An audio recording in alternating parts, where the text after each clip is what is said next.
គ្រឿងក្នុងមាន់ឆាម្រេចខ្ចីយើងអត់ទាន់មានលុយទិញគ្រឿងសមុទ្រឆាយើងញ៉ាំអីដែលមានក្នុងផ្ទះសិនទៅណទៅថ្ងៃនេះគឺថាក្នុងទូទឹកកកដាច់ម្ហូបបងប្អូនចាគ្រួសារខ្ញុំក៏បានធ្វើមាន់មួយហើយថ្ងៃហ្នឹងដែរគឺថាខ្ញុំធ្លាប់ជូរព្រៃចំណែកគ្រឿងក្នុងនេះគឺខ្ញុំទុកយកមកឆាម្ហូបយើងថ្ងៃនេះគឺថាមានតែគ្រឿងក្នុងទេហើយសាច់ឆាទៅបានមួយចានចាញ៉ាំមកគ្រប់ហ្មងអត់មានបញ្ហាចំពោះ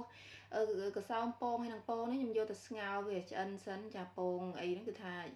កុំឲ្យពេលដែលយើងឆាទៅគឺវាបែកគ្រឿងក្រូចឆាយើងគឺមានតែប៉ុណ្្នឹងទេហើយចំពោះបន្លែហ្នឹងក៏មានតែបន្តិចហ្នឹងដែរបងប្អូនមុខតិចក្នុងទូទឹកកកហ្នឹងគេប្រឡេះដាក់ទៅហើយយើងបំពងខ្ទឹមសយើងហ្នឹងឲ្យឡើងឈ្ងុយបន្តិចមកដាក់ស្ករក្រហមចូល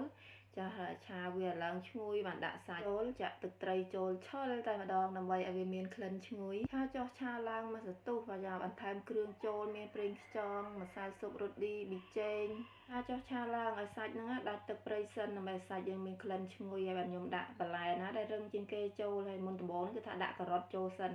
ឆាការ៉ុតនេះត្រឡប់ចុះឡើង2 3ត្រឡប់ឲ្យវារាងទន់បន្តិចចាំមើលរាងស្ទើរទឹកអីយើងថែមទឹកតាមហ្នឹងទៅបងប្អូនចាដើម្បីកុំឲ្យវាខ្លោចចឹងទៅចាឆាការ៉ុតយើងចុះឡើងឲ្យវាឡើងទៅទន់បន្តិចបាទខ្ញុំដាក់ម្រេចចូលម្រេចនេះក៏វានិយាយទៅវារឹងដែរហូបមកមុខនេះនិយាយទៅក៏ខានធ្វើញ៉ាំយូរមែនតែនរាប់ឆ្នាំតែម្ដងបងប្អូនចាអត់ដែលនឹកឃើញថាធ្វើទេតែអូស Facebook ឃើញគេឆាអាម្រេចខ្ចីនឹងគ្រឿងសមុទ្រដល់តែនឹកឃើញគ្រឿងក្នុងមាន់មានក្នុងទូស្រាប់ហ្នឹងមានអីចាំកាលដាក់មកយូរញ៉ាំម្ដងឆ្ងាញ់បងប្អូនតែបើថាធ្វើរាល់ថ្ងៃក៏ទលាន់ដែរចាចំពោះខ្ញុំឆាអត់សូវងាយដែលធ្វើទេចាចំពោះរាល់ថ្ងៃនេះគឺថាទឹកសឡច្រើនជាងម្ហូបគោកបើម្ហូបអស់នេះគឺថាមួយពេលធ្វើម្ដងអីចឹងទៅមួយថ្ងៃ